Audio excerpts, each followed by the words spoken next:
कौन यकीन करेगा, अभी अभी मेरा वो फायरबॉल स्पेल जो अभी अभी जागा था, मुझे इतना निकम्मा समझकर रातों रात घर से भाग गया। जादुई जानवरों का शिकार करने। मैं एक अमीर घराने का लाडला था, पर जब मुझमें शक्तियाँ जागी तो मैं सबसे बेकार कोरा जादूगर बना।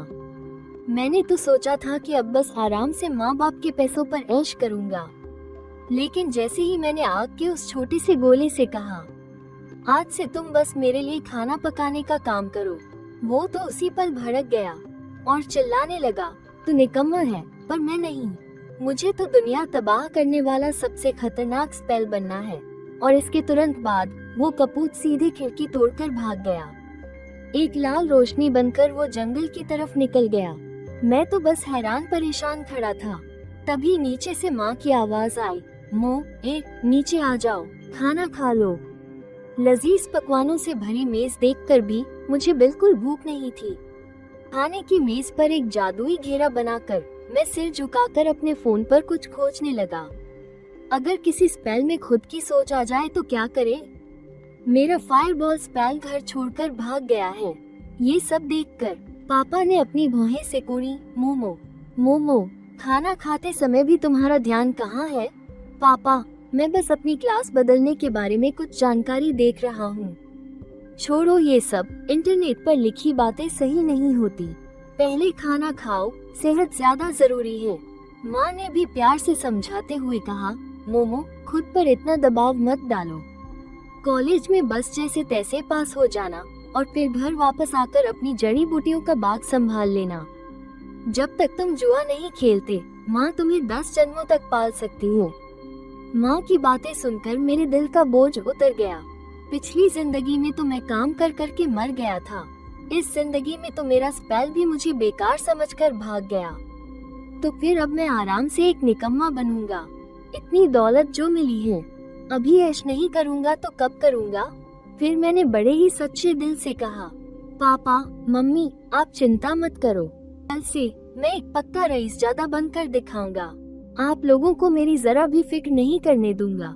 ये सुनकर पापा के मुंह में जो सूप था वो लगभग बाहर ही निकल आता और माँ की मुस्कान भी चेहरे पर जम सी गई।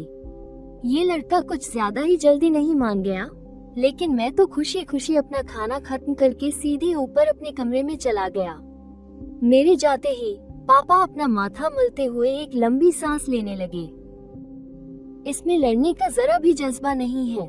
सब तुम्हारी वजह से हुआ है, तुमने ही इसे बिगाड़ा है। माँ ने गुस्से में अपनी भौहें चढ़ा ली। मुझ पर इल्जाम मत लगाओ। कौन था वो जिसे डर था कि तलवारबाजी सीखते हुए बेटे के हाथ में दर्द होगा, और असली तलवार की जगह उसे फोन की तलवार थमा दी। ये कहकर माँ ने बेबसी में सिर हिलाया। जब इसमें जादुई तत्वों को अपनाने की शक्ति ही नहीं है, तो कितने भी पैसे लगा लो, सब बेकार हैं। उसे अपने हाल पर छोड़ दो, बस वो खुश रहे, यही बहुत है। कमरे में वापस आकर मैंने खुद को जोर से मुलायम बिस्तर पर गिरा दिया। ठीक उसी समय घर से भागा हुआ मेरा फायरबॉल स्पेल घास के मैदान में भेड़ियों के झुंड से घिर गया था, लेकिन चारों तरफ से घिर जाने के बावजूद वो छोटा सा फायरबॉल और भी ज्यादा उत्साहित हो गया।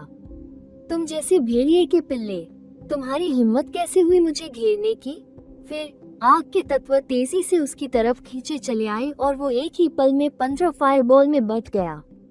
उसने भेड़ियों के झुंड पर चारों तरफ से बमबारी कर दी और तभी मेरे सामने सिस्टम पैनल खुल गया।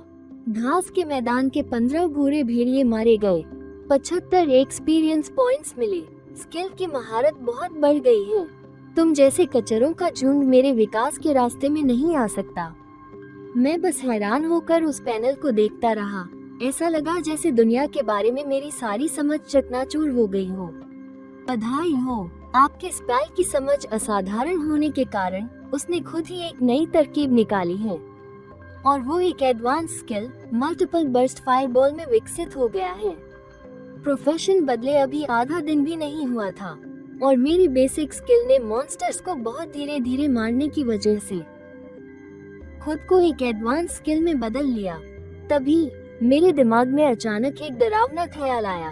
अगर ऐसा ही चलता रहा तो क्या भविष्य में वाटर एरो सुनामी में बदल जाएगा और अर्थ एस्केप एब्सोल्यूट डिफेंस बन जाएगा, तब तो मैं सभी एलिमेंट्स का गॉड लेवल मैजिशियन बन जाऊंगा। फायरबॉल स्किल को ग्रीन ग्रासलैंड के मॉन्स्टर्स बहुत कमजोर लगे, इसलिए वो high level area dark forest की ओर जा रही है। फायरबॉल स्किल ने आपके लिए एक मैसेज छोड़ा है, जाकर सो जाओ। फालतू में हैरान होकर मेरे काम में दखल मत दो। उस बेहद दबंग मैसेज को देखकर मुझे पूरी तरह से शांति मिल गई और फिर मैं संतुष्टि के साथ आराम से लेट गया। ठीक है, तुम मेहनत करो, मैं सोता हूँ। डाइनिंग रूम में पापा का फोन अचानक वाइब्रेट हुआ। स्क्रीन पर झाओ लेई का नाम चमक रहा था। पापा ने एक नजर डाली और तिरस्कार से हंसे।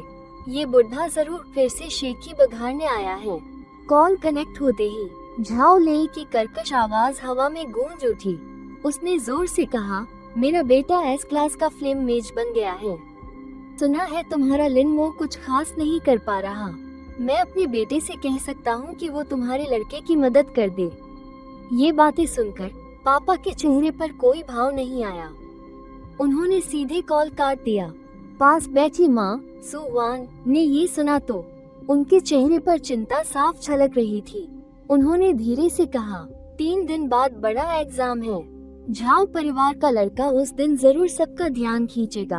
अगर हमारा मोएर वहाँ गया, नहीं वो नहीं जाएगा। कल ही मोएर को बता देंगे कि बड़े एग्जाम के लिए बीमारी की छुट्टी ले ले। वैसे भी हमारे पास पैसा है, थोड़ा जुगाड़ करके उसे किसी यूनिवर्सिटी में एडमिशन दिला देंगे ताकि वो आराम से जी सके। झाओ परिवार से बेइज्जत होने के लिए वहाँ जाने की कोई जरूरत नहीं है। झाओ लेई को अपने बेटे पर घमंड है तो करने दो, भले ही मोएर सच में एक नाकारा हो। वो हम लिन तियानहाओ का इस जिंदगी का सबसे कीमती नाकारा है। सुबह सुबह मेरे मन में हुई एक हलचल से मेरी नींद खुल गई। मैंने तुरंत अपने विचारों से पैनल खोला। पैनल पर दिख रहा था मेरा लेवल बढ़कर 3 हो गया था। एक ही रात में 3 लेवल ऊपर। ये तो अमीर घरानों के लिए भी, जो संसाधनों का ढेर लगाते हैं, एक टॉप स्पीड है। मेरी नजर नीचे फायरबॉल स्किल के सेक्शन पर गई। वहाँ लिखा था, नींद पूरी कर रही है, और साथ में एक घमंडी मैसेज भी था, काम कर करके थक गई हूँ। जल्दी से फायर एलिमेंट वाला कुछ खाना लाओ, वरना मैं हड़ताल कर दूंगी। अरे ये कोई स्किल थोड़ी है, ये तो मैंने अपने सिर पर एक आफ्ट मोल ले ली है। नीचे से मम्मी ने नाश्ते के लिए आवाज लगाई। मैं गाना गुनगुनाता हुआ नीचे गया। डाइनिंग टेबल पर मैंने जैसे ही ब्रेड उठाई, मम्मी अचानक मुझे 2 सेकंड तक घूरती रही। फिर उन्होंने सीधे अपना हाथ उठाकर एक प्रोब स्पेल डाला। अगले ही पल वो चिल्लाई, मोगे तुम लेवल 3 पर पहुंच गए। पापा भी झटके से खड़े हो गए। एक ही रात में 2 लेवल ऊपर। इस स्थिति को देखकर मैं पहले से ही तैयार था। मैंने एक ईमानदार चेहरा बनाया, अपना सिर खुजलाया और कहा, कल रात मैं चुपके से लेवल अप करने के लिए बाहर चला गया था। भले ही मैं एक नौसिखिया जादूगर हूँ, लेकिन जो कमजोर होते हैं उन्हें ज्यादा मेहनत तो करनी ही पड़ती है ना? ये सुनकर पापा ने मेरे कंधे पर जोर से थपथपाया। शाबाश बेटा, हिम्मत तो है तुम में। फिर पापा ने तुरंत अपने पर्सनल बॉडीगार्ड ये होंग्यू को बुलाया और उसे मुझे शहर के बाहर ट्रेनिंग के लिए ले जाने का आदेश दिया। सुरक्षा पहले है, मैंने मन ही मन आह भरी। लगता है इस शहर से बाहर निकलना ही पड़ेगा। अगर मेरे अंदर वो आग के गोले वाले दादा जाग गए तो बिना राक्षसों को मारे वो आसमान सिर पर उठा लेंगे। वैसे भी राक्षस तो वही मारते हैं, मैं तो बस AFK रहता हूँ, कहीं भी पड़ा रहूँ, एक ही बात है। स्किल बार में उस मैसेज के बारे में सोचते हुए मेरे मन में एक ख्याल आया। मैंने मुड़कर माँ से पूछा, माँ क्या आग वाले तत्व से भरपूर कोई नाश्ता है, जैसे आग वाले फल या लाल आग वाले जानवर का मांस? ये सुनकर माँ खुशी से झूम उठी और बोली, है, बस तुम खाने के लिए तैयार हो जाओ। माँ तुम्हारे लिए आसमान से ड्रैगन का कलेजा भी ले आएगी। 10 मिनट बाद एक लाल दिल वाला फल पेट में गया। शरीर में गर्माहट की एक लहर दौड़ गई। तुरंत मेरे दिमाग में एक दहाड़ गूंजी। मजा आ गया, मुझे बाहर निकालो, मैं उन जंगली राक्षसों को जलाकर राख कर देना चाहता हूँ। पेट भरकर मैंने अपनी चिंतित माँ और खुश दिख रहे पापा की तरफ हाथ हिलाया और कहा, पापा माँ फिर मिलेंगे। आज रात मुझे तली हुई लाल आग वाली ड्रैगन खानी है। मालिक, आप प्लीज मेरे पीछे ही रहना, बस मौका देखकर आखिरी वार कर देना। उसकी आंखों में मुझ जैसे कमजोर जादूगर के लिए जो दया थी, मैंने उसे पूरी तरह से अनदेखा कर दिया। अचानक जंगल में एक परछाई चमकी और एक मायावी भेड़िया हमला करने के लिए बाहर निकला। ये होंग्यू ने अपनी लंबी टांग घुमाकर उसे बुरी तरह घायल कर दिया। मालिक, अभी मौका है। मैंने यूं ही अपना हाथ हिलाया। एक आग का गोला सनसनाता हुआ निकला।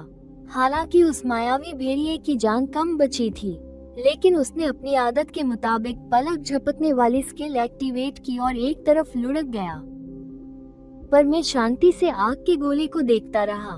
मैंने देखा कि जो आग का गोला चूकने वाला था, वो हवा में अचानक रुका और फिर उसने यू टर्न ले लिया। तू मुझसे बचने की हिम्मत करता है? मार। यह नजारा देखकर ये होंग्यू अपनी जगह पर जम गई। उसकी आंखें हैरानी से फटी रह गईं। ये तो मानसिक शक्ति का दूसरा लेवल है। और मैं जेब में हाथ डाले रहस्यमय अंदाज में उसे उकसाया, खड़ी क्या हो, आगे बढ़ो। अगले आधे घंटे तक माहौल अजीब हो गया। मैंने एक टेढ़ा मेढ़ा पेड़ ढूंढा, उसके नीचे बैठ गया, अपना फोन निकाला और गेम खेलने लगा।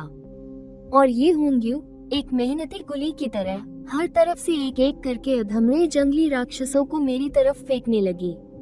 जब मैं गेम खेल ही रहा था, तभी एक जहरीली मकड़ी मुझ पर हमला करने के लिए झपटी। उसी वक्त मेरे बगल से एक आग का गोला उड़कर आया और उसने जहरीली मकड़ी को एकदम सटीक निशाने से उड़ा दिया। ये देखकर ये होंग्यू पूरी तरह से पत्थर बन गई। उसकी नजरों में यह शायद एक ही समय में दो काम करने वाली कोई अनोखी दैवीय शक्ति थी। सूरज पश्चिम में ढल रहा था और सुनहरी रोशनी बिखरी हुई थी। सिस्टम इंटरफेस पर एक मैसेज आया, बधाई हो, आपका लेवल बढ़कर 5 हो गया है। ये होंग्यू पसीने से लथपथ होकर मेरे पास आई। उसकी आंखों में अब दया की जगह श्रद्धा थी। मालिक, 2 दिनों में लेवल 5 तक पहुंचना, ये रफ्तार तो बहुत डरावनी है।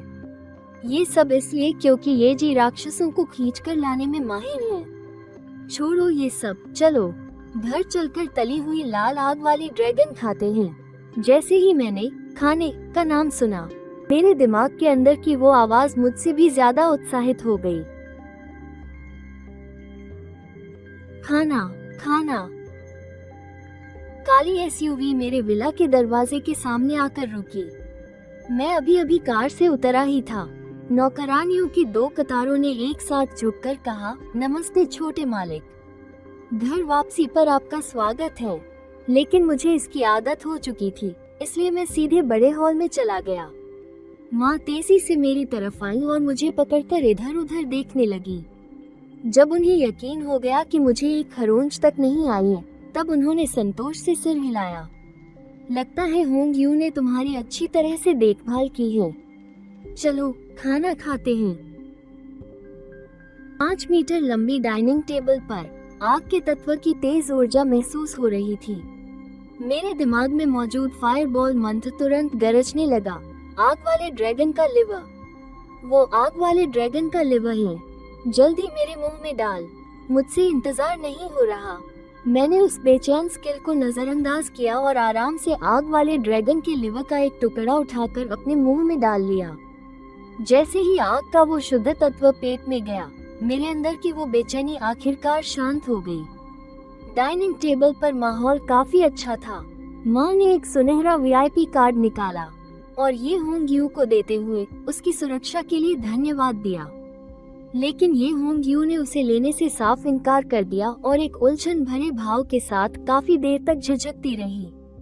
फिर आखिर में उसने अपना फोन निकाला, एक वीडियो चलाया और सम्मानजनक लेकिन कांपती हुई आवाज में कहा, मैडम, असल में छोटे मालिक के इतनी तेजी से लेवल अप करने का मुझसे कोई खास लेना देना नहीं है। आप लोग ये देखकर समझ जाएंगे। वीडियो में दिन का समय था। मैं एक तरफ मोबाइल गेम खेल रहा था और दूसरी तरफ फायरबॉल बना रहा था। यह नजारा देखकर मेरे पापा लिन तियान हाओ, जो जियांगलाई शहर के सबसे बड़े योद्धा हैं, इस समय उनके हाथ में पकड़ी चॉपस्टिक्स भी हल्के हल्के कांप रही थी। ये तो मानसिक शक्ति का दोहरा नियंत्रण है, और वह भी एक साथ दो काम करते हुए। एक साधारण जादूगर को फायरबॉल फेंकने के लिए काफी देर तक ध्यान लगाना पड़ता है और लक्ष्य पर नजर रखनी पड़ती है, लेकिन उसके अपने बेटे के माइक्रो कंट्रोल का स्तर शायद एस रैंक वाले प्रतिभाशाली जीनियस भी नहीं कर सकते। मैं तो कहता ही था, मैं लिन तियानहाओ का बेटा भला बेकार कैसे हो सकता है? मेरे बेटे में तो महान सम्राट बनने की क्षमता है। माँ की आंखें तो और भी नम हो गईं। उसने अपना मुंह ढककर हैरानी से कहा, कोई तात्विक लगाव नहीं और हार्ट कंट्रोल स्किल्स को भी संभाल लेता है। तुमने हमसे यह बात इतने समय तक छिपाई। अपने माता पिता की उन तेज नजरों को देखकर मेरा सूप गले में अटकते अटकते बचा। मैंने खांसने का नाटक किया और बात को टाल दिया। मैं तो बस ऐसे ही खेल रहा था। वो एस रैंक टूर्नामेंट बहुत जरूरी था। मेरे पास राक्षसों पर ध्यान देने का समय नहीं था। ये सुनकर पापा और भी उत्साहित हो गए। क्या खूब, ऐसे ही खेल रहा था। ये कहने के बाद पापा ने अपनी कलाई घुमाई और बैंगनी काली ऊर्जा वाला एक स्क्रॉल मेज पर पटक दिया। ये मुश्किल लेवल वाले भूथा प्राचीन महल का एक डंजन स्क्रॉल है। जब तुम्हारे पास यह माइक्रो कंट्रोल की प्रतिभा है, तो आज रात जाकर इस डंजन को पूरा करो। जहाँ तक टीम के साथियों की बात है, मैंने तुम्हारे लिए उनका इंतजाम कर दिया है। 4 थोड़े सहमे हुए नौजवान शानदार क्रिस्टल झूमर के नीचे खड़े थे और जाहिर है कि वे इस अमीर घर की शान शौकत से चौंक गए थे। पापा ने मेरी तरफ हाथ हिलाकर इशारा किया, आओ मो, मैं तुम्हें इनसे मिलवाता हूँ। पापा ने सबसे आगे खड़ी एक शांत लड़की की ओर इशारा करते हुए कहा, ये शिया छिंग्युए है, एक शक्तिशाली वाटर मेज और इस बार की कैप्टन भी यही है। ये सुनकर शिया छिंग्युए आगे आई और तहजीब से लेकिन रूखेपन के साथ मुझसे हाथ मिलाया। उसके पीछे शील्ड वॉरियर वांग मिंग और रेंजर झांग काई थे और साथ में प्रीस्ट लियू वेई। फिर पापा ने मुस्कुराते हुए समझाया, इन बच्चों के पिता मेरे पुराने मातहत रहे हैं। मैं उन्हें अच्छी तरह से जानता हूँ। उनकी लड़ने की काबिलियत पर कोई शक नहीं है। ये कहकर उन्होंने तुरंत ताली बजाई। तुरंत ये होंगियो नारंगी चमक वाले उपकरणों का एक सेट लेकर सामने आई। हॉल में घुसते ही उसी पल 4 नौजवानों की आंखें फटी की फटी रह गईं। झांग काई तो अपनी लार तक गटक गया। ये तो लेजेंडरी पर्पल क्लाउड सेट है। लेवल 5 से नीचे के जादूगरों के लिए सबसे तगड़ा सामान। सबकी जलन, नफरत और चाहत भरी नजरों के बीच मैंने एक बेकार आदमी की तरह अपनी बाहें फैला दी और ये होंगियो को मुझे पूरी तरह तैयार करने दिया। मैंने अपने हाथ पैर हिलाए और वो चमकता हुआ जादुई चोगा सितारों की रोशनी बनकर पल भर में मेरे शरीर में समा गया। हम बिल्कुल फिट हैं। शुक्रिया। ये जी, जैसे ही स्पेस में दरार फटी, हम 5 लोगों ने भूतिया महल में कदम रखा और ये होंगियो उस डंजन के दरवाजे पर पहरा देने लगी। अंदर घुसते ही एक डरावना गलियारा दिखा जहाँ भूतिया आग नाच रही थी। टीम का कैप्टन होने के नाते जिया किंग्यू तुरंत एक्शन में आ गया और आराम से निर्देश देने लगा। वांग मिंग, तुम आगे रहो। झांग काई, अंधेरी जगहों पर नजर रखना। यंग मास्टर लिन, आप बस बीच में सुरक्षित रहिए। साफ जाहिर था कि उसकी नजरों में मैं, ये दिव्य सामान पहने हुए यंग मास्टर, बस एक शुभंकर था जिसे बचाने की जरूरत थी। मुझे जिया किंग्यू के इस प्लान की कोई परवाह नहीं थी। उल्टा मैंने अपनी जेब से मुट्ठी भर आग वाले मेवे निकाले और चलते चलते उन्हें खाने लगा। उसकी बात सुनकर मेरे दिमाग में फायरबॉल स्पेल से और बर्दाश्त नहीं हुआ। इन चूहों को मेरी रक्षा करने दो। मजाक है, बहुत बड़ा मजाक है। टीम धीरे धीरे आगे बढ़ रही थी। तभी जिया किंग्यू धीमी आवाज में चिल्लाया, रुको, कोई चीज आ रही है। ये सुनते ही सभी लोग एकदम सतर्क हो गए। सामने अंधेरे में धीरे धीरे नीली आग के 2 गोले दिखाई दिए। फिर उस हल्की रोशनी की मदद से सबने आखिरकार उस दैत्य का असली चेहरा देख लिया। ये बहुत ज्यादा फुर्तीला दैत्य है। उसकी रफ्तार बहुत तेज है। दूर से इस पर निशाना लगाना मुश्किल है। जब ये हमला करेगा तब जिया किंग्यू की बात पूरी भी नहीं हुई थी कि एक आग का गोला बिना किसी इशारे के मेरी उंगली से निकल गया और सनसनाते हुए झांग काई के कान के पास से गुजरा। झांग काई ने अनजाने में चिल्लाकर कहा, यंग मास्टर लिन, जल्दी मत कीजिए, इतनी दूर से निशाना नहीं लगेगा, माना बर्बाद हो जाएगा। जैसा सोचा था, नेदर स्पिरिट कैट पलक झपकते ही गायब हो गई। आग का गोला अपने निशाने से चूक गया। ये देखकर झांग काई ने आह भरी, सच में निशाना चूक गया। लेकिन अगले ही पल एक ऐसा नजारा सामने आया जिसे देखकर सबके रोंगटे खड़े हो गए। वो आग का गोला जो साफ साफ आगे निकल चुका था।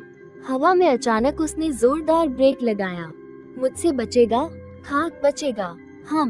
उस आग के गोले ने फिजिक्स के सारे नियमों को तोड़ते हुए सीधे यू टर्न लिया और जोर से उस स्पिरिट कैट से जा टकराया। इससे पहले कि वो लोग होश में आते, एक और आग का गोला उनके पास से तेजी से निकल गया। उस पर्पल क्लाउड सेट का शुक्रिया, जिसमें 60% का कूलडाउन रिडक्शन था। फायरबॉल स्पेल जिसे पहले 3 सेकंड का कूलडाउन लगता था, अब उसे सिर्फ 1.2 सेकंड लग रहे थे।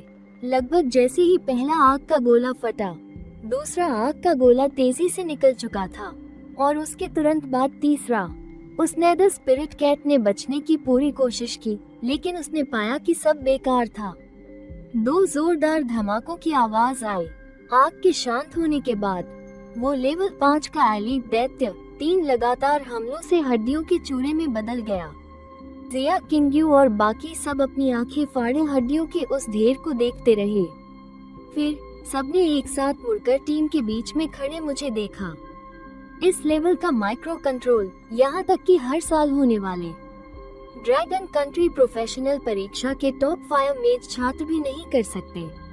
मैंने सबको देखते हुए लापरवाही से अपने स्नैक्स के बैग से एक सूट लाल रंग का अखरोट निकाला और उसे अपने मुंह में डाल लिया। तब जाकर सबको एहसास हुआ कि मैं अभी स्नैक्स खा रहा था और साथ ही इतनी अविश्वसनीय फुर्ती दिखा रहा था। फिर झांग काई अचानक कांप उठा। मुझे देखने का उसका नजरिया अब पहले जैसा तिरस्कार भरा नहीं था। मैंने कहा था ना, मास्टर लिन का अंदाज देखकर ही लगता है कि वो एक छुपे हुए उस्ताद हैं। अभी वो जो 3 आग के गोले थे, फश फश फश, वो तो कला का नमूना थे। ठीक उसी समय लियू वेइवेई, जो अब तक ज्यादा नजर नहीं आ रही थी, अचानक उसका चेहरा सफेद पड़ गया और वो उन हड्डियों के ढेर की तरफ देखने लगी। ये देखकर सबका दिल दहल गया और सब उसकी उंगली की दिशा में देखने लगे। उन्होंने देखा कि जहाँ पहले वो एलीट लेवल वाली नेदर स्पिरिट कैट दिखाई दी थी, वहाँ घनी तादाद में दर्जनों नीली आंखें चमक रही थी।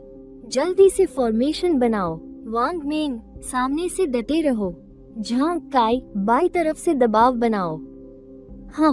उसकी युद्धनीति की योजना एक बार फिर उस जानी पहचानी सनसनाहट से बाधित हो गई। एक नारंगी लाल रंग का आग का गोला बस यूं ही सीधे सीधे उन दर्जनों नेदर स्पिरिट कैट्स की ओर बढ़ गया। जिया किंग्यू अचेतन रूप से चिल्ला पड़ी, मास्टर लिन, ये जनाब कुछ ज्यादा ही जल्दबाजी कर रहे हैं। लेकिन अगले ही पल वो आग का गोला हवा में तेजी से कांपा और पलक झपकते ही 15 टुकड़ों में बट गया और टूटते तारों की बारिश की तरह नीचे बरसने लगा। बूम बूम बूम बूम, जोरदार धमाकों की आवाज पूरे पुराने किले में गूंज उठी। आग की लपटों ने सबके चेहरों को लाल कर दिया था। अभी खत्म नहीं हुआ था। सिर्फ 6 सेकंड बाद आग की बारिश की दूसरी लहर फिर से आ गई। आधे मिनट से भी कम समय में दर्जनों राक्षस राख में बदल गए। जिया किंग्यू सामने टूटी हड्डियों के ढेरों को हैरानी से देख रही थी। उसी लेवल के दर्जनों राक्षस। उसके हिसाब से उन्हें हराने के लिए पूरी टीम को मिलकर कम से कम 10 मिनट तक सावधानी से लड़ना पड़ता। पर अब आधे मिनट से भी कम समय में दुनिया शांत हो गई थी। सबने एक बार फिर एक साथ अपनी नजरें स्नैक्स खाते हुए मुझ पर टिका दी। मुझे इस तरह देखे जाने पर थोड़ी शर्मिंदगी महसूस हुई। मैं तो बस स्नैक्स खा रहा था और तमाशा देख रहा था। ये सब तो जियाओ हू ने किया है, इसका मुझसे कोई लेना देना नहीं है। जिया किंग्यू मुझे घूर रही थी। उसकी आंखों में उलझन थी। मास्टर लिन, अभी वो, क्या वो मल्टी बर्स्टिंग फायरबॉल था? इस तरह की एडवांस तकनीक, इसे सीखने के लिए तुमने कितनी स्किल बुक्स बर्बाद की? मैंने अपना सिर खुजलाया और अनजान बनते हुए कहा, स्किल बुक्स? मैंने तो ऐसी कोई चीज नहीं देखी, बस उसे थोड़ा बांटना ही तो है और फिर धमाका कर देना है। क्या ये मुश्किल है? जैसे ही मैंने ये कहा, मेरे दिमाग में हंगामा मच गया। हाँ, वो मेरे लिए मुश्किल नहीं है, वो तो मैंने जी जान लगाकर सीखी है, मेरी मेहनत का फल चुराते हुए। क्या तुम्हारी अंतरात्मा तुम्हें कोसती नहीं है? चुप रहो, क्या तुम्हें अब भुना हुआ रेड फ्लेम ड्रैगन नहीं खाना है? ठीक उसी समय पास में खड़ा झांक काई उत्साह से उछल पड़ा। 15 आग के गोले, एक एस क्लास जीनियस भी ज्यादा से ज्यादा 5 गोले बना सकता है। क्या एस क्लास एफिनिटी? मास्टर लिन के सामने सब कचरा है। ठीक है, ठीक है, जल्दी चलो, जितनी जल्दी यह लेवल पार करेंगे उतनी जल्दी सोने को मिलेगा। दूसरी तरफ इंस्टेंस के बाहर पथरीले पर ये होंग्यू ने अपनी कलाई उठाकर समय देखा। उसकी भौहें हल्की सी सिकुड़ गईं। अचानक जमीन के नीचे से बिना किसी चेतावनी के एक जोरदार झटका लगा। डनगोन का दरवाजा, जिससे पहले एक रहस्यमयी बैंगनी रोशनी निकल रही थी, अब एक घने काले अंधेरे में बदल गया। ये होंग्यू का चेहरा अचानक बदल गया। उसने झटके से उस स्पेस दरार की ओर देखा। यह अबीसल ट्रांसफॉर्मेशन है, ये कैसे हो सकता है? ये देखकर ये होंग्यू ने कांपते हुए मेरे पापा को फोन लगाया। कमांडर, गड़बड़ हो गई है, डनगोन में अबीसल ट्रांसफॉर्मेशन हो गया है। क्या कहा तुमने? रुको, मैं अभी वहाँ पहुँचता हूँ। पुराने किले के अंदर मैंने ध्यान दिया कि दीवारों पर वो नीली बुझी आग से जलने वाली खोपड़ी वाली मिसालें, उनका रंग भी नीले से बदलकर गहरा बैंगनी हो गया था। सबसे आगे चल रही शिया छिंग्यू अचानक रुक गई। यह अबीसल ट्रांसफॉर्मेशन है। जैसे ही उसने ये कहा, मैंने देखा कि बाकी लोगों के चेहरे पर हवाएं उड़ने लगी। झांग काई तो डर के मारे ढीला पड़ गया। उसने हड़बड़ी में वापसी का स्क्रॉल निकाला, पर स्क्रॉल ने कोई काम नहीं किया। वापसी का स्क्रॉल काम नहीं कर रहा। सच में अबीसल ट्रांसफॉर्मेशन हो गया है। इसके बाद झांग काई ने शिया छिंग्युई की तरफ और फिर मेरी तरफ देखा और पूछा, यंग मास्टर लिन, अब हमें क्या करना चाहिए? पर मैंने उसकी बात पर ध्यान नहीं दिया। आगे के अंधेरे रास्ते को देखते हुए मेरे दिमाग में एक अजीब आवाज गूंजी। हाँ, इसे कहते हैं असली डनगोन। मुझे महसूस हो रहा है कि मेरे अंदर का खून खौल रहा है। टिग, फायरबॉल स्किल इस समय बेहद उत्साहित महसूस कर रहा है। अबीसल टाइप मॉन्स्टर्स पर डैमेज प्लस 200%। ठीक है, अब सब लोग रोनी सूरत बनाना बंद करो। जब पीछे जाने का कोई रास्ता नहीं है तो हमें आगे ही बढ़ना होगा। पर्पल क्लाउड सेट के कूल डाउन रिडक्शन बोनस और छोटे फायरबॉल के जबरदस्त बफ की मदद से हम बिना रुके आगे बढ़ते गए। जब हम डनगोन के सबसे भीतरी हिस्से में पहुंचे, मैं लेवल 6 पर पहुंच गया और टीम के बाकी सभी लोग लेवल 5 पर। हम 10 मीटर ऊंचे एक विशाल काले दरवाजे के सामने पहुंचे। इससे पहले कि कोई दरवाजा धकेलता, वो विशाल दरवाजा अपने आप धीरे धीरे दोनों तरफ खुलने लगा और एक भयानक दबाव तुरंत बाहर की ओर फैल गया। हॉल के बीच में हड्डियों से बने एक सिंहासन पर मैंने एक डरावनी परछाई को बैठे हुए देखा। उसे देखते ही मेरे दिमाग में फायरबॉल स्किल की बेहद उत्साहित आवाज गूंजी। ये है असली दुश्मन, मुझे जाकर उससे निपटने दो। मुझे अपना हाथ उठाने की जरूरत भी नहीं पड़ी। एक नारंगी लाल रंग की परछाई सीधे सबके ऊपर से गुजरी और सिंहासन पर बैठे स्केलेटन नाइट की ओर बढ़ गई। एक कान फाड़ देने वाला जोरदार धमाका तुरंत उस खाली हॉल में गूंज उठा। निशाना लगा, लेकिन अगले ही पल मैंने देखा कि उसकी मुस्कान उसके चेहरे पर जम गई। धुआं और धूल छिटने पर आग बुझ गई। वो स्केलेटन नाइट अब भी सिंहासन पर वैसे ही बैठा था, यहाँ तक कि उसकी बैठने की मुद्रा जरा भी नहीं बदली थी। उसके चारों ओर एक बैंगनी रंग की ढाल घूम रही थी, जिस पर एक भी खरोंच तक नहीं आई थी। इसके बाद वो उठा और एक कंकाल वाले जंगी घोड़े पर सवार हो गया। उसने जोर से घोड़े को एड़ लगाई और बैंगनी आग के साथ हमारी तरफ हमला करने के लिए दौड़ पड़ा। ये देखकर वांग मेंग ने चिल्लाकर एक्टिवेट किया। पहाड़ जैसी स्थिरता पर उस 5 मीटर लंबी विशाल तलवार ने उसे ढाल समेत हवा में उड़ा दिया। खून की धार बहे निकली, पर मैं ज्यादा घबराया नहीं। बस मैंने हल्की सी त्योरियां चढ़ाई। लिटिल फायर, रुको मत, उसे वापस खदेड़ दो, उसे पास मत आने देना। तुम्हें कहने की जरूरत नहीं है, मैं उसे छोड़ूंगा नहीं। हॉल में आग की लपटें आसमान छू रही थी और धमाकों की आवाज लगातार गूंज रही थी। लेकिन जब आग की लपटें शांत हुई तो वो बैंगनी रंग की ढाल अभी भी वैसी की वैसी ही थी। ये नजारा देखकर मेरी नजरें गहरी हो गई। फिर मेरे दिमाग में एक अजीब सी हलचल हुई। क्यों ये टूट क्यों नहीं रही? करंट फायरबॉल स्किल की स्थिति। गहरी सोच में उन लगातार हो रहे धमाकों की वजह से स्केलेटन नाइट का ध्यान पूरी तरह से मुझ पर आ गया था। जिया किंग्यू अचानक मेरे सामने आ गई और मुझ पर चिल्लाई, यंग मास्टर लिन, तुम जल्दी भागो, मैं अपनी जान पर खेलकर उसे रोकूंगी। जैसे ही उसने ये कहा, एक और विशाल साया मेरे सामने आकर खड़ा हो गया। यंग मास्टर लिन, मैं उसे रोकता हूँ, तुम भागो। मैंने अपने इन दोनों साथियों को देखा जो बहादुरी से अपनी जान देने के लिए तैयार थे। मैंने बेबसी में आह भरी और कहा, भागे? कहाँ भागे? इससे अच्छा तो है कि हम उसे खत्म कर दें और शान से यहाँ से बाहर निकले।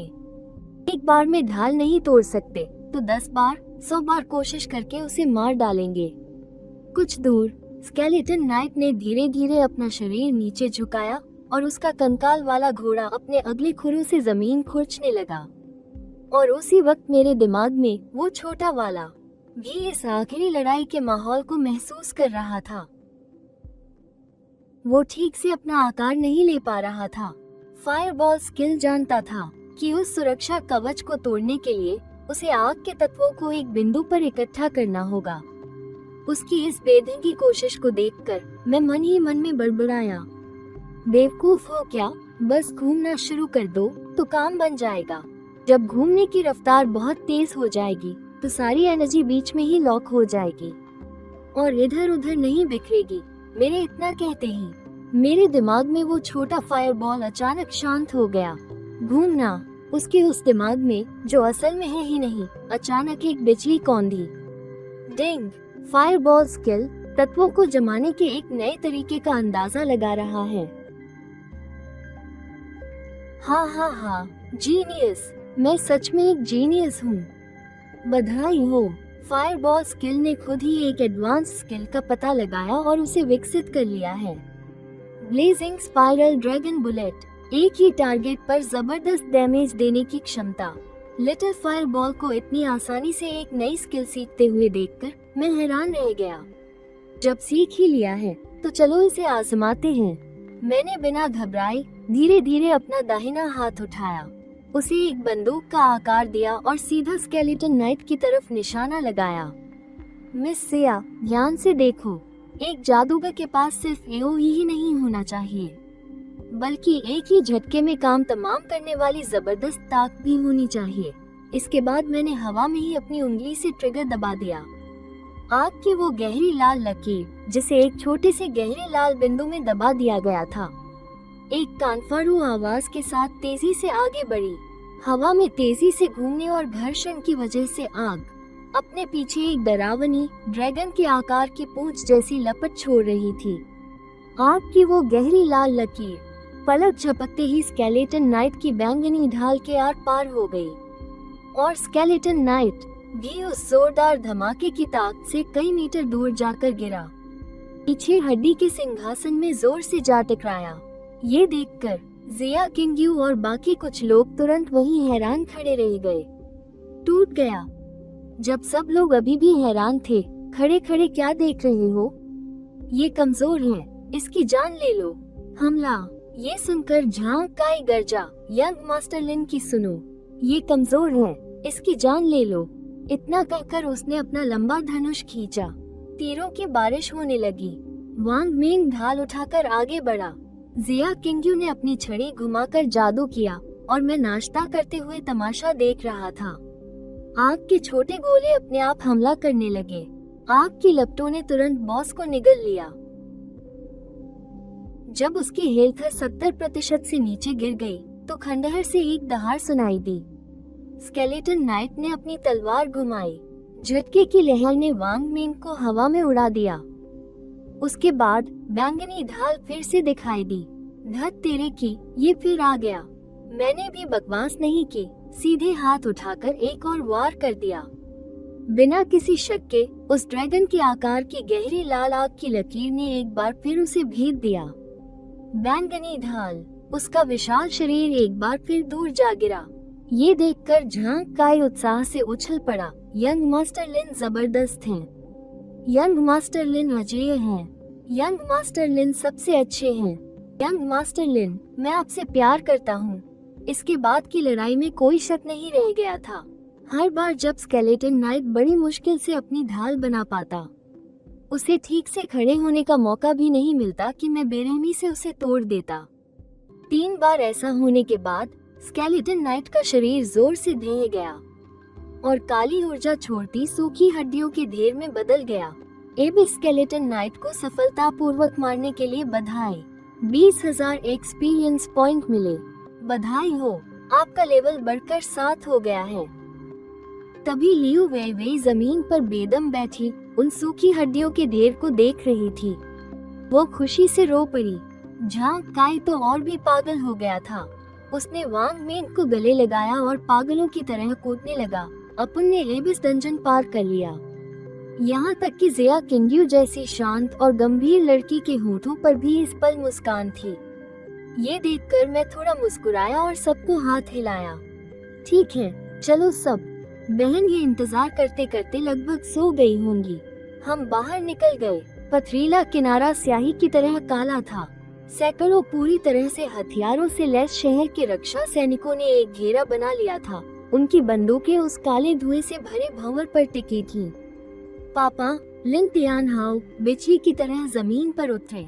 उनके बगल में माँ सु वान का चेहरा एकदम सफेद पड़ गया था। वहाँ रुकने की जिम्मेदार ये होंग्यू ने कांपती हुई आवाज में बताया। यंग मास्टर को अंदर गए 45 मिनट हो गए हैं। 10 मिनट पहले डंजन अचानक एबिस में बदल गया। ये सुनकर माँ का शरीर लड़खड़ा गया। वो लगभग गिर ही गई थी। तभी कुछ मिलिट्री जीपें घमंड से आकर रुकी। झाओ लेई झाओ यू को लेकर कार से उतरा, दुखी होने का नाटक करते हुए। ओह लिन, तुम कितनी नासमझ हो। लिन मो को इस तरह की फालतू सेना के साथ मरने के लिए भेजना, उनके बचने की संभावना तो माइनस में है। पापा तेजी से मुड़े। उनकी आंखों में जान लेने का इरादा चमक रहा था। झाओ लेई, क्या तुम मेरा मजाक उड़ाने आए हो? ये देखकर झाओ लेई ने बड़प्पन दिखाने का नाटक करते हुए पीछे हट गया। ठीक है, ठीक है, ठीक है, मैं तुमसे बहस नहीं करूंगा।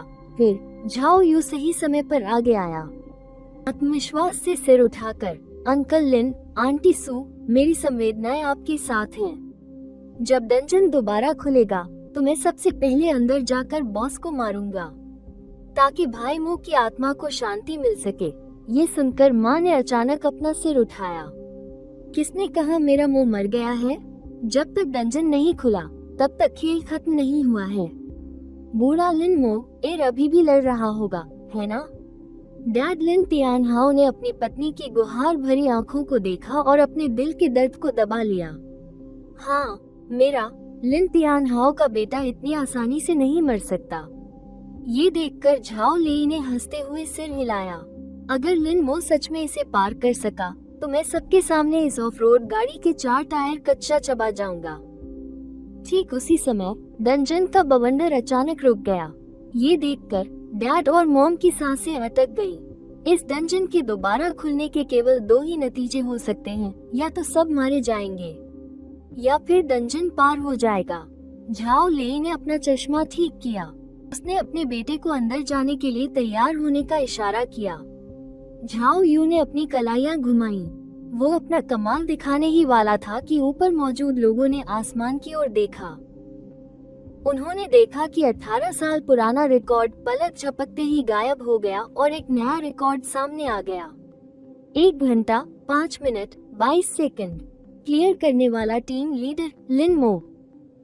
इससे पहले कि लोग होश में आते, डंजन के प्रवेश द्वार पर तेज रोशनी चमकी। मैं कुछ लोगों के साथ बाहर आया।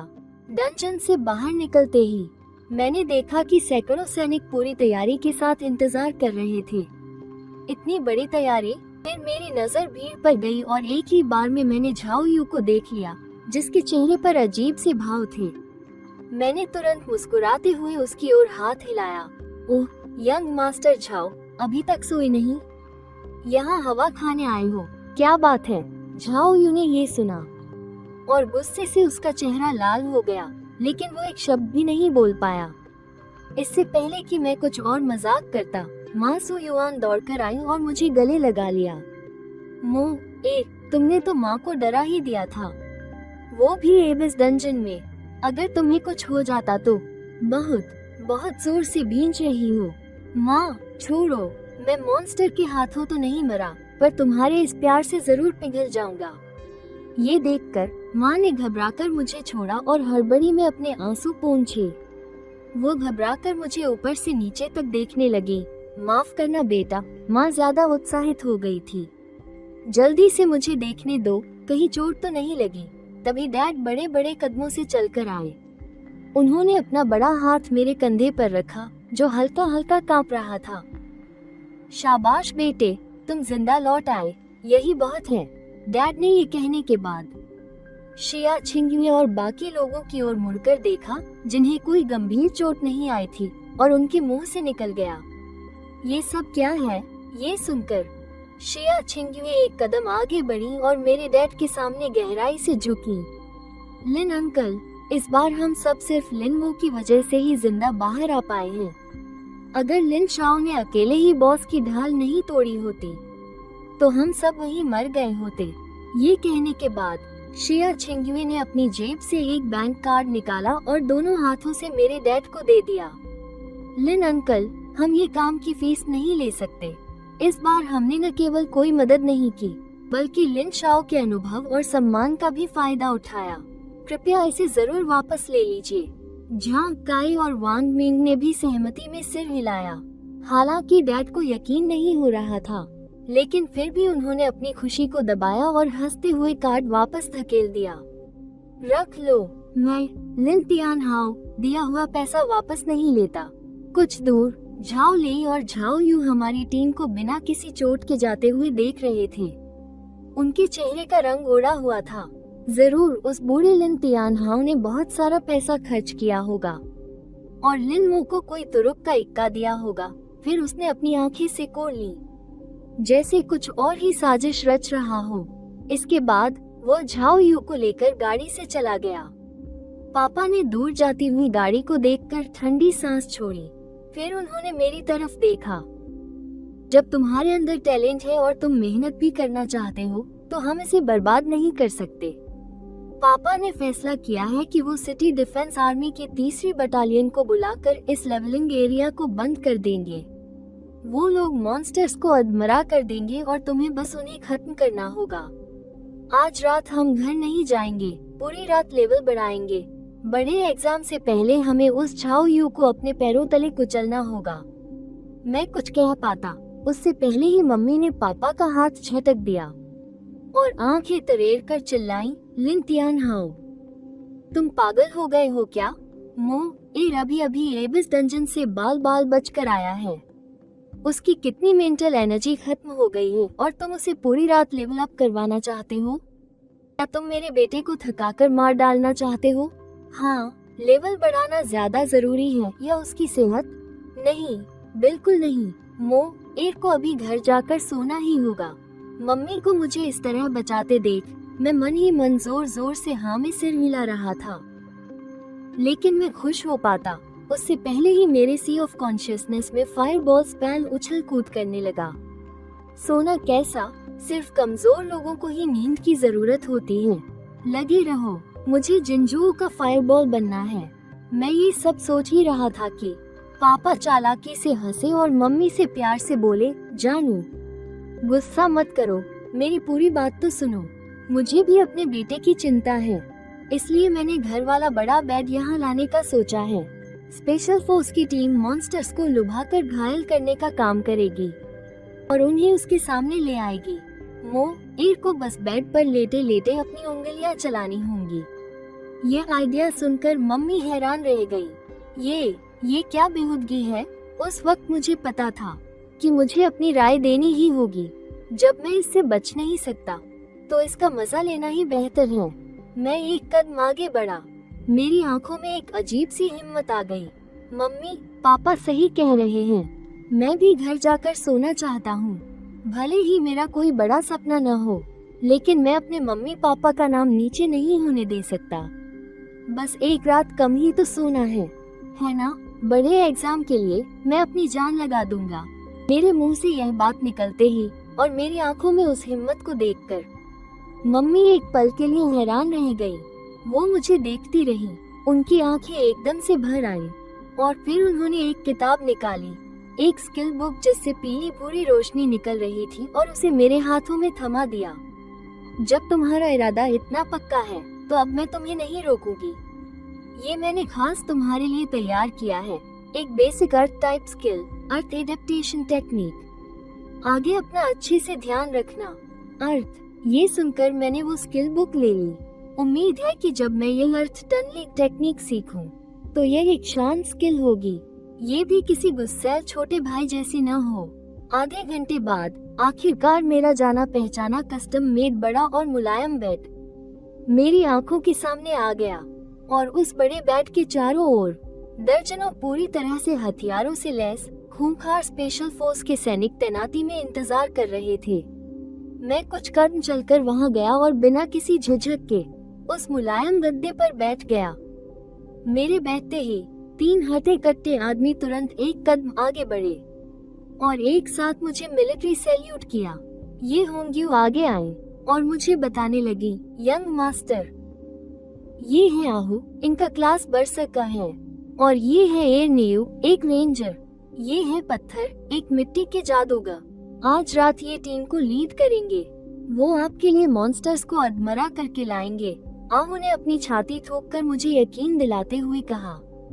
मालिक, आप चिंता न करें, मैं गारंटी दे सकता हूँ। जो भी मॉन्स्टर हम लेकर आएंगे उसकी हेल्थ 5% से ज्यादा बिल्कुल नहीं होगी। आपको बस अपनी उंगली हिलाकर उन्हें खत्म करना होगा। ये शानदार सर्विस के बारे में सुनकर मैंने संतुष्टि से सिर हिलाया।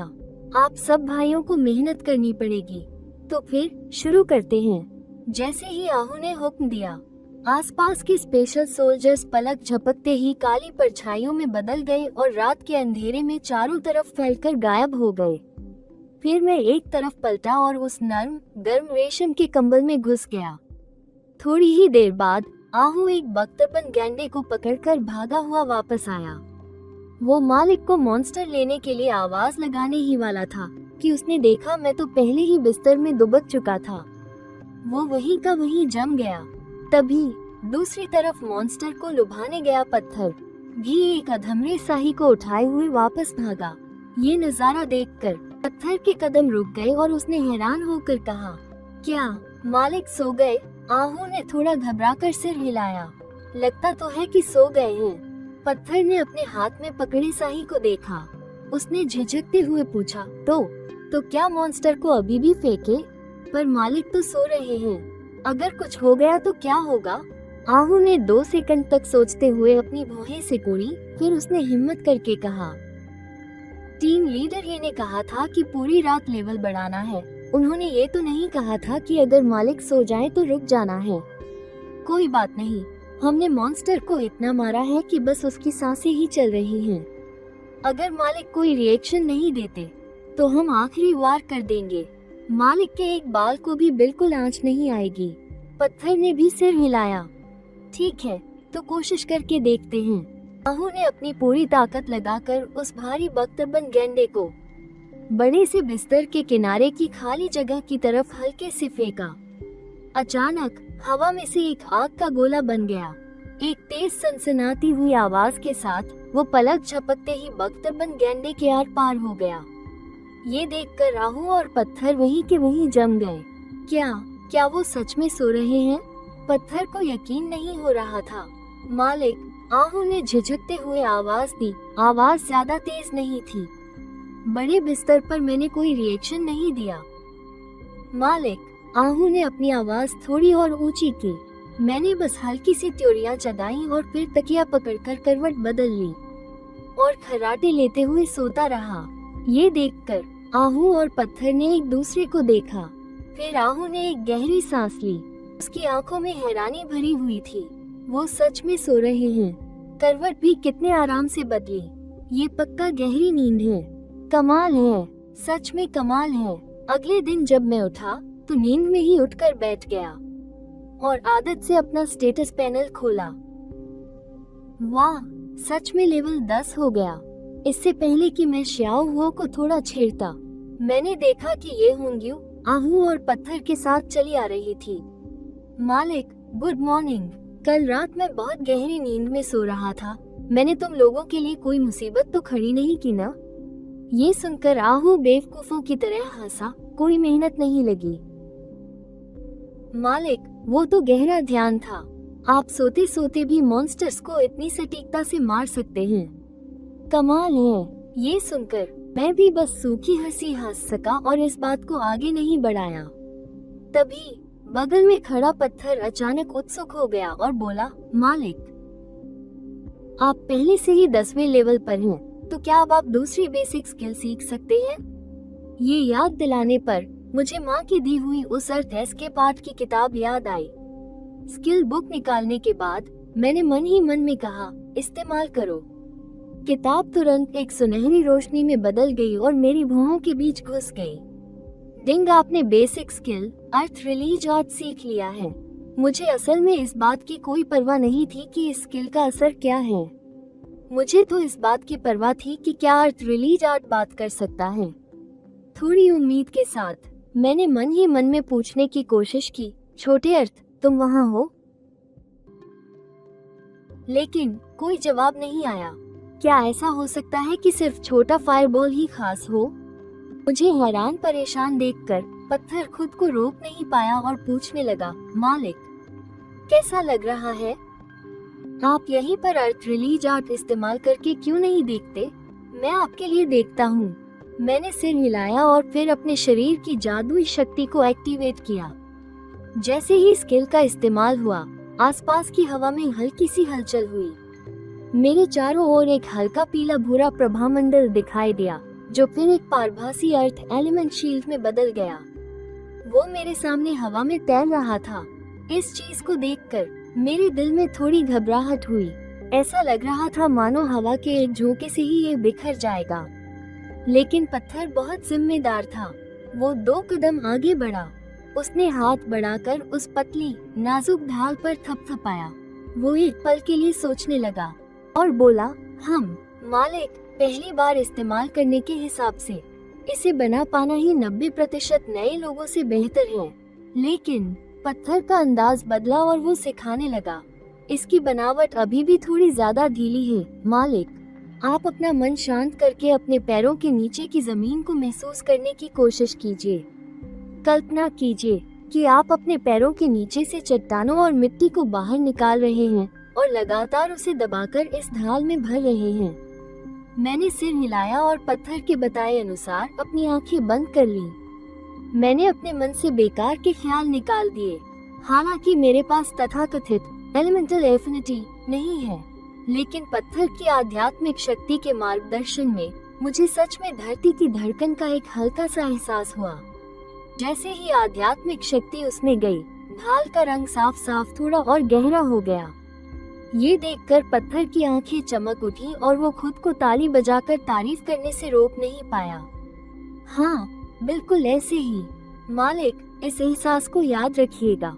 इस ढाल की अभी की मोटाई से यह उसी लेवल के बेसिक फायरबॉल आर्ट के हमले को रोक सकती है। ये बिल्कुल काफी है। मालिक, चलिए इसकी असली रक्षा करने की ताकत को आजमाते हैं। मैं सबसे बेसिक फायरबॉल आर्ट से हमला करके देखता हूँ। ये सुनकर मैंने सिर हिला दिया। मैंने पत्थर को शुरू करने का इशारा किया। फिर ये होंग्यू आहू को लेकर कुछ कदम पीछे हट गई। मेरे लिए जगह छोड़ दी। पत्थर भी 10 मीटर से ज्यादा दूर जाकर खड़ा हो गया।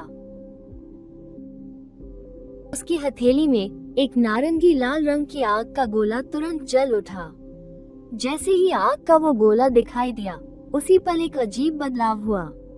मेरे मन में जो अर्थ रिलीज आर्ट का आइकन था, जो अब तक मरे होने का नाटक कर रहा था और कोई रिएक्शन नहीं दे रहा था, वो जोर से कांप उठा। डिंग अर्थ रिलीज आर्ट।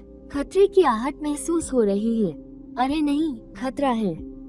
तुम इधर मत आना, अपने दिमाग में आती सुअर के जह होने जैसी चीख सुनते हुए मैं तो पूरी तरह से चौंक गया। अरे वाह, तो तुम बात कर सकते हो। अभी मैं इतनी देर से बुला रहा था और कोई जवाब नहीं आया, और अब तुम्हारी आवाज सबसे तेज है। लेकिन खतरा? कैसा खतरा? मैंने अनजाने में 10 मीटर दूर खड़े शितोह को देखा और देखा कि उसके हाथ में मुट्ठी के आकार का आग का गोला है। फिर मैंने अपने सामने मिट्टी की ढाल को देखा और मन ही मन अवाक रह गया। लेकिन स्किल बार में मिट्टी की ढाल की तकनीक शांत नहीं हुई, बल्कि वो पागलों की तरह चमकने लगी। ये बहुत डरावना था। मालिक, वो आपको जलाकर राख कर देगा। पिंग। मिट्टी की ढाल की तकनीक बहुत ज्यादा डर के कारण उल्टा सीधा सोचने लगी है। उसे लगता है कि एक पतली ढाल इस भयानक हमले का बिल्कुल भी सामना नहीं कर सकती। उसे और भी ज्यादा सुरक्षा की जरूरत है। मिट्टी की ढाल की तकनीक जी जान से जमीन की गहराई से मिट्टी के तत्व खींच रही है। बधाई हो, आपकी स्किल के बहुत ज्यादा डरपोक होने की वजह से उसने खुद ही सोच विचार कर एक एडवांस स्किल अर्थ फ्लो वॉल विकसित कर ली है।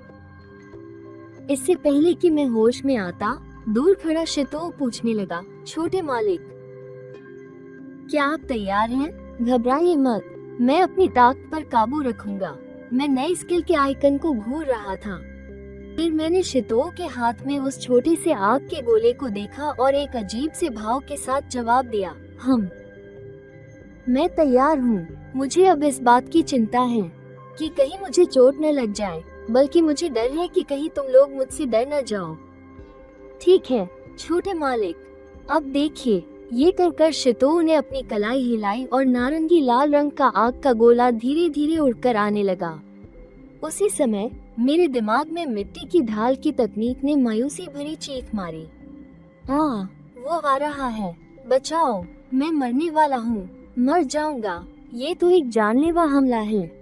मैंने अभी अभी एक नई स्किल सीखी है, पता नहीं मैं इसे रोक पाऊंगा या नहीं। बस कोशिश ही कर सकता हूँ। पलक झपकते ही जमीन जोर जोर से कांपने लगी। अगले ही पल मेरे सामने की जमीन अचानक फट गई और उसमें से ढेर सारी मिट्टी और चट्टानें बाहर निकलने लगी। और पलक झपकते ही वो 5 मीटर ऊंची और 2 मीटर मोटी एक विशाल पत्थर की दीवार में बदल गई। वो छोटा सा आग का गोला दीवार से टकराया और बिना कोई निशान छोड़े बुझ गया। आग का गोला पूरी तरह से गायब हो जाने के बाद चारों ओर खामोशी छा गई। आहू और ये होंग्यू हैरान रह गए और शितोह तो इतना चौंक गया कि उसका जबड़ा जमीन पर गिरने ही वाला था। उसी समय मेरे मन में मिट्टी की ढाल की तकनीक भी राहत की सांस ले रही थी। बाल बाल बच गए, सच में बहुत खतरनाक था। फिर उसने बड़े गर्व से श्रेय लेते हुए कहा, मालिक, मेरा ये रिएक्शन कैसा था? क्या आपको पूरी तरह से सुरक्षित महसूस हुआ? अगर मैं नहीं होता तो आप अभी तक पक्का मर चुके होते और जलकर कोयले का ढेर बन गए होते। मैं ठंडी मोटी पत्थर की दीवार को छूते हुए मन ही मन अवाक था। भाई, सुरक्षा का एहसास तो हुआ, लेकिन क्या हम थोड़ी इज्जत बचा सकते हैं? एक छोटे से आग के गोले के लिए इतना बड़ा तमाशा करना सच में बहुत शर्मनाक है। तभी दीवार के पीछे से शितोह की आवाज आई, छोटे मालिक, आप ठीक तो है ना? मैंने अपने कपड़ों से धूल झाड़ी और मिट्टी की दीवार के पीछे से घूमकर बाहर आते हुए शांति से जवाब दिया, मैं ठीक हूँ शितोह भाई, तुमने आग के गोले की तकनीक पर बहुत अच्छा काबू रखा है। मुझे जरा भी चोट नहीं लगी। इसके बाद आहू ने उस खुरदरी और मोटी मिट्टी की दीवार पर अपना हाथ रखा, उसे छुआ और कहा, अरे बाप रे शितोह, मुझे सच सच बताओ, तुम्हें ये स्किल सीखने में कितना समय लगा था? ये बात सुनकर मैंने ध्यान दिया कि शितोह के चेहरे पर एक फीकी मुस्कान आ गई। वो थोड़ा शर्मिंदा लग रहा था। उसने मच्छर की तरह भिनभिनाते हुए कहा, 5 दिन और मदद के लिए पीले रंग की एक स्किल बुक भी खाई थी। ये जवाब सुनकर आहू और ये होंग्यू के चेहरे पर जरा भी मजाक का भाव नहीं आया। वे दोनों अपने दिल में अच्छी तरह जानते थे शीटो के पास अर्थ एलिमेंट की एस ग्रेड एफिनिटी है। 5 दिनों में एक शुरुआती स्किल को समझना, ये पहले से ही एक बहुत ही भयानक रफ्तार है। शीटो ने अपने माथे से ठंडा पसीना पोंछा और जल्दी से विषय बदलते हुए उसने उस विशाल दीवार की ओर इशारा किया और गंभीर होकर सुझाव दिया, वैसे मालिक, आपके लेवल का ये डिफेंसिव स्किल मजबूत तो है, लेकिन इसमें मेंटल पावर भी बहुत ज्यादा खर्च होती है। जब साधारण हमलों का सामना करना हो तो असल में बेसिक अर्थ एस्केप टेक्निक का इस्तेमाल ही काफी है। छोटी सी चीज के लिए बड़ी ताकत क्यों इस्तेमाल करना? आप ही बताइए, मैं सही कह रहा हूँ ना? और तभी ये होंग्यू की जेब में वाइब्रेशन हुई। उसकी त्योरिया तुरंत चढ़ गई। क्या हुआ कैप्टन? ये अपनी भोली मुस्कान को समेटकर शीटो भी पास आ गया। अभी अभी खबर मिली है, बड़ी संख्या में जंगली मॉन्स्टर्स सनसेट कैनन की ओर इकट्ठा हो रहे हैं। यह मॉन्स्टर टाइड का संकेत है। क्या मॉन्स्टर टाइड? मेरे चेहरे पर हैरानी देखकर शीटो ने जल्दी से समझाया, मालिक, यह असल में एक स्पेस एनोमली है। यह आसपास के सैकड़ों किलोमीटर के दायरे में सभी जंगली मॉन्स्टर्स को अपनी ओर खींच लेती है, और आप जितना सेंटर की ओर जाएंगे मॉन्स्टर्स उतने ही ज्यादा पागल होते जाएंगे और आखिर में एक बड़ा बॉस भी सामने आएगा। ये सुनकर मैंने सोचते हुए सिर हिलाया। ये होंग्यू ने अपना फोन रखने के बाद उसने गंभीरता से सबकी ओर देखा। कमांडर का आदेश है कि हम तुरंत सनसेट कैनन के ब्लॉकेड जोन में जाएं।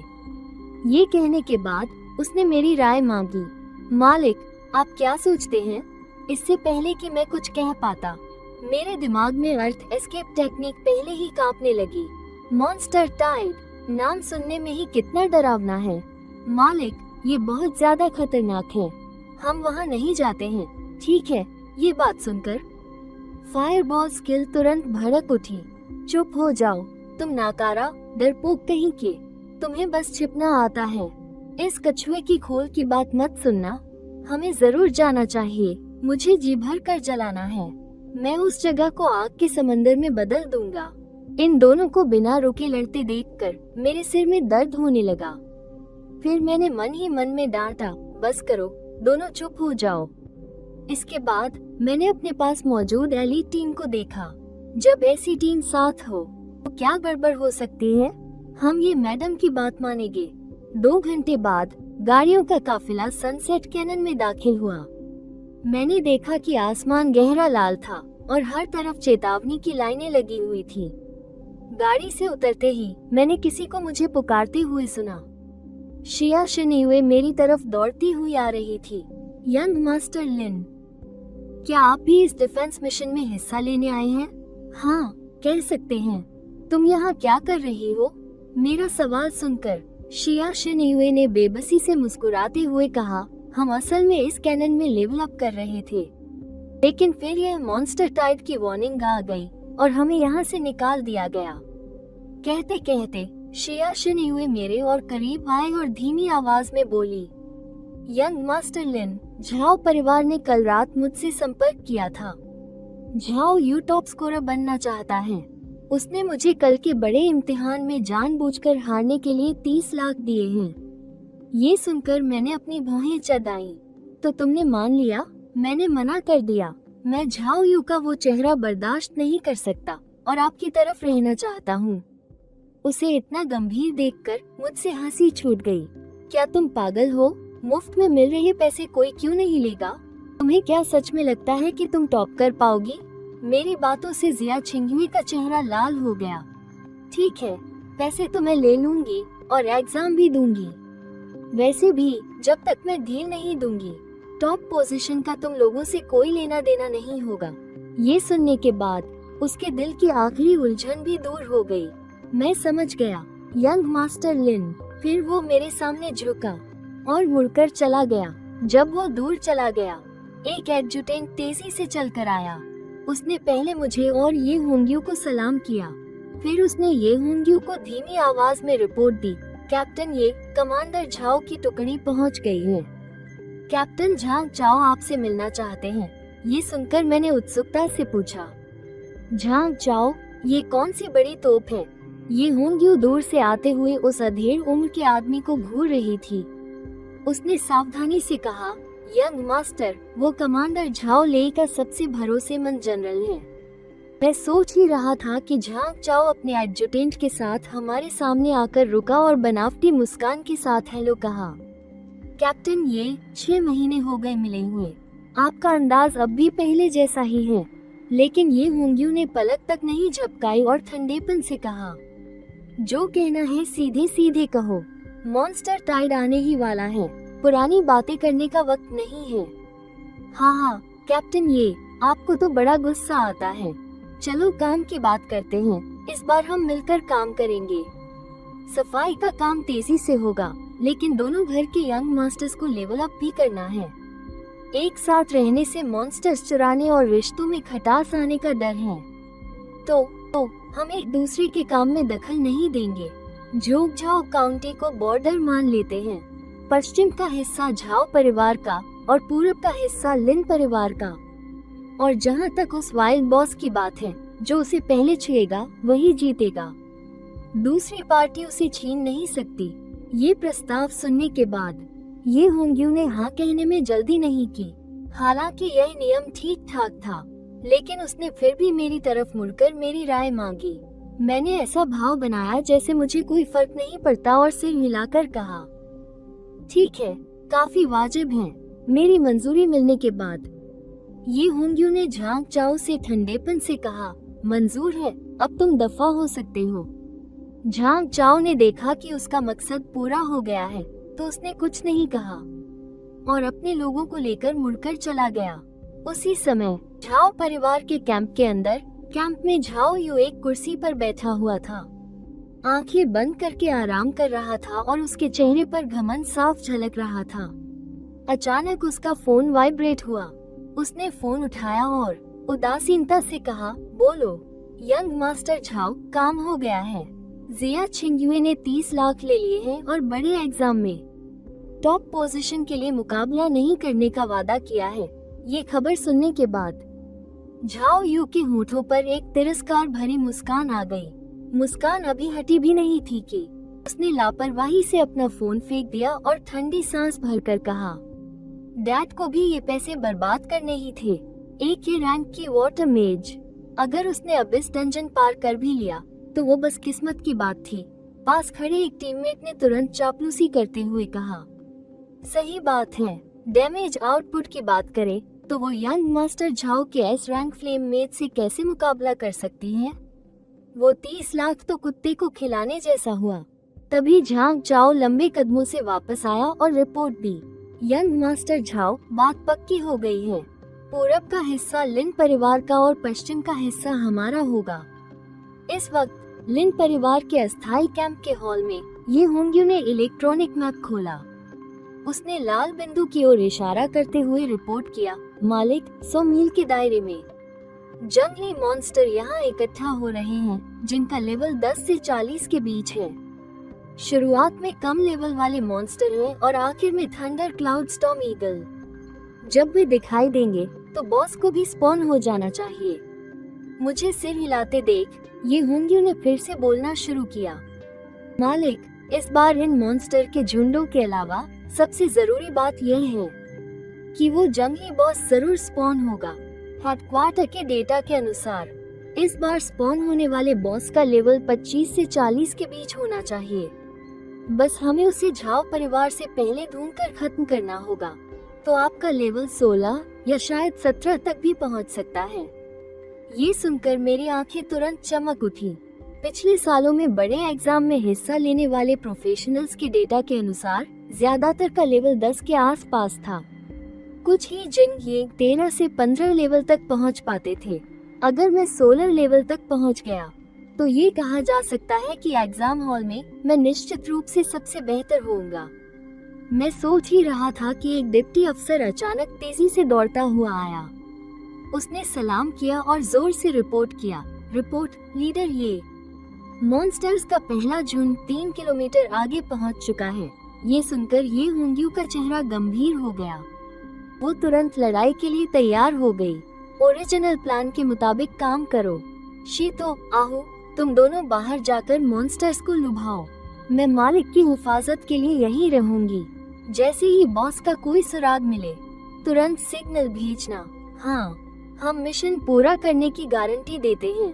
आधे घंटे बाद सनसेट कैनियन के पूर्वी हिस्से में 3 ऊंची मिट्टी की दीवारों ने एक किला बना रखा था।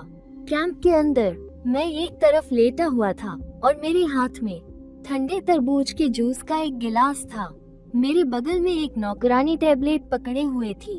उस पर एक कॉमेडी फिल्म चल रही थी। मैंने तरबूज के जूस का एक घूंट लिया, बहुत ही आराम से, और 5 मीटर ऊंची मिट्टी की दीवार के ऊपर ये होंग्यू सीधी तनकर खड़ी थी और ऊंचाई से चारों ओर नजर रखे हुए थी। अचानक ये होंग्यू ने आगाह किया, मालिक, मॉन्स्टर आ गए। उसकी आवाज खत्म होते ही एक टूटे पैर वाला वेस्टलैंड डीमन वुल्फ आहू के जरिए दीवार के बाहर से जोर से अंदर फेंका गया। मेरा फायरबॉल स्पेल तेजी से निकला और उसे तुरंत मार डाला, लेकिन मेरे मन में फायरबॉल स्पेल ने विरोध किया। इस उस्ताद ने कहा था कि उसे 10 से लड़ना है। एक एक करके लड़ने का क्या मतलब है? ये देखकर मैंने बेबसी से आह भरी। मैंने दीवार के ऊपर की ओर चिल्लाकर कहा, ये दीदी, थोड़े और फेंको। 10-12 एक साथ आने दो। ये सुनकर ये होंग्यू थोड़ी हैरान हुई। ये होंग्यू को हैरान देखकर मैंने हाथ हिलाया और लापरवाही से कहा, कोई बात नहीं, बस फेंकते रहो। कुछ हुआ तो मैं जिम्मेदार हूँ। ये देखकर ये होंग्यू ने और कुछ नहीं कहा। ज्यादा से ज्यादा उसे थोड़ा और सावधान रहना होगा। उसके पास 1 दर्जन से ज्यादा कम लेवल वाले मॉन्स्टर्स को एक पल में मारने की ताकत तो थी ही। ये होंग्यू ने दीवार के बाहर के लोगों को चिल्लाकर कहा, 15 एक साथ फेंको। आदेश सुनने के बाद दीवार के बाहर के दर्जन भर लोग एक पल के लिए चौंक गए। फिर उन्होंने एक ही समय पर जोर लगाया। पूरे 15 अधमरे जंगली मॉन्स्टर्स ऊंची मिट्टी की दीवार के ऊपर से उड़कर दाईं ओर की खाली जगह पर गिरे। लेकिन अगले ही पल एक नारंगी लाल रंग का आग का गोला गरजता हुआ निकला, और जैसे ही वो बाहर निकला, आग का गोला जोर से कांपने लगा। हवा में वो तुरंत ही टूटकर बिखर गया और छोटे छोटे आग के गोलों में बट गया, और हवा में मौजूद हर एक जंगली मॉन्स्टर पर बिल्कुल सटीक निशाना साधा। Multiple exploding fireball. दीवार पर खड़ी ये होंग्यू इस समय सबसे चौंकाने वाला नजारा देख रही थी। वो हैरान होकर एक ही झटके में जंगली मॉन्स्टर्स के झुंड को सटीकता से मरते देख दंग रह गई। मालिक ने न सिर्फ मल्टीपल एक्सप्लोडिंग फायरबॉल की तकनीक सीख ली है, बल्कि एक ही बार में उसे 15 गोलों में भी बांट दिया है। जहाँ तक उसे पता था, झाओ परिवार का झाओ यू अभी ज्यादा से ज्यादा 4-5 गोले ही बना सकता है, और इसी बात पर जियांगहाई शहर में हर कोई उसे जानता है। ऐसा कोई नहीं था जो उसे न जानता हो। फिर उसने अपना सिर नीचे किया।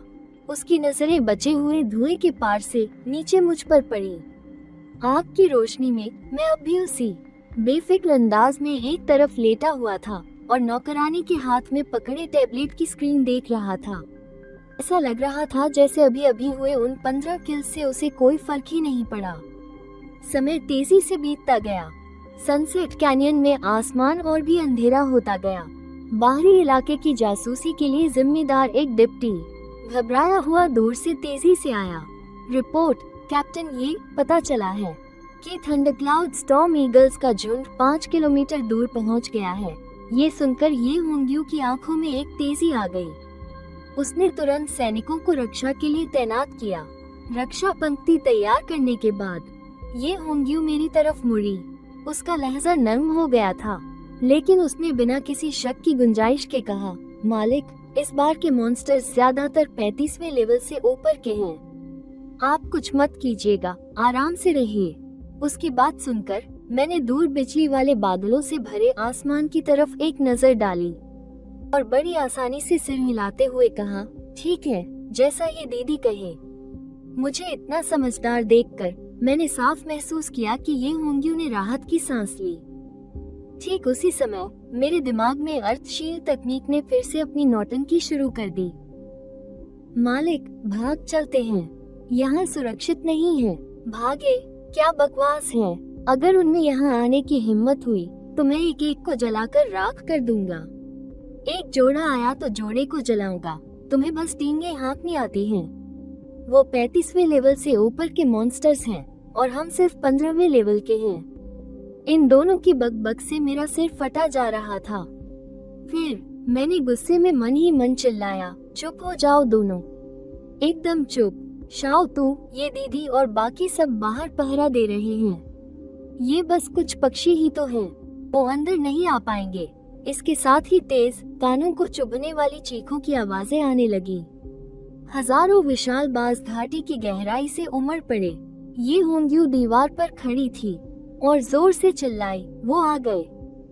सब लोग तैयार हो जाओ। दूर से हमला करने वालों, अपने स्किल्स का इस्तेमाल करो, उन्हें नीचे गिराओ। उसी पल पहले से तैयार दूर से हमला करने वालों ने एक साथ हमला कर दिया। एक पल के लिए रंग बिरंगी स्किल्स की रोशनी ने अंधेरे आसमान को दिन की तरह रोशन कर दिया। स्किल्स मॉन्स्टर्स के झुंड से टकराए। आसमान में शानदार आतिशबाजी के गोले फटने लगे। अनगिनत थंडरक्लाउड स्टॉर्म ईगल्स हवा में स्किल्स की चपेट में आ गए। लेकिन इस तरह के चौतरफा और 3 आयामी हमले के सामने रक्षा पंक्ति में फिर भी एक कमजोरी आ गई। एक एलीट लेवल के स्टॉर्म ईगल ने अपनी खतरनाक रफ्तार के दम पर जबरदस्ती 3 तेज धार वाले ब्लेड और एक एक्सप्लोडिंग एरो से खुद को बचा लिया। उसने अपने पंख फड़फड़ाए और बेरहमी से बाहरी हमलों के जाल को तोड़ दिया और सीधा मेरी तरफ लपका। ये होंग्यू, जो किनारे से हमला कर रही 2 स्टॉर्म ईगल्स से निपट रही थी, उसने अपनी आंखों के कोने से यही नजारा देखा। चेहरे का रंग उड़ गया। छोटे मालिक, सावधान। उस स्टॉर्म ईगल ने एक कपटी हंसी दी और सीधे मेरी तरफ झपटा। ये देखकर मेरा दिमाग भना गया। अरे अरे अरे, आ गया वो।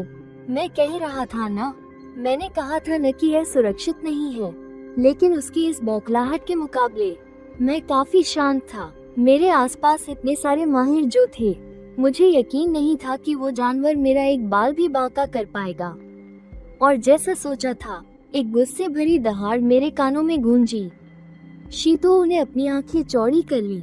उसकी सारी जादुई शक्ति फट पड़ी और कटोरे जितने मोटे नुकीले पत्थर के भाले जमीन के नीचे से निकलकर सीधे नीचे आते स्टॉर्म ईगल को जा लगे। पत्थर के भालों ने सीधे उसकी छाती को छेद दिया और उसे हवा में ही लटका कर मार डाला।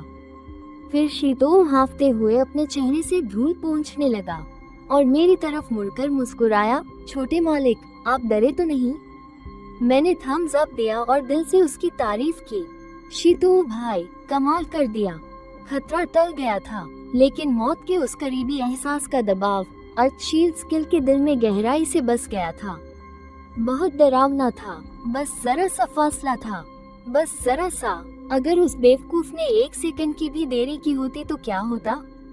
दीवार कितनी भी ऊंची क्यों न हो, क्या फायदा? अगर छत नहीं है तो हम एक खुला निशाना है। क्या करूं, क्या करूं? लेकिन अर्थ फ्लो वॉल का सिद्धांत, धरती की ऊर्जा को सीधे ऊपर की ओर निकालना है। हवा में मिट्टी और पत्थर को 90 डिग्री पर मोड़ना। छत बनाना बहुत मुश्किल है। मैं अर्थशील स्किल को बड़बड़ाते हुए सुन रहा था। मैं भी चुप हो गया। ये बंदा इतना एक ही बात पर क्यों अड़ा हुआ है? फिर मैंने यूं ही मजाक में कह दिया, तुम बेवकूफ हो क्या?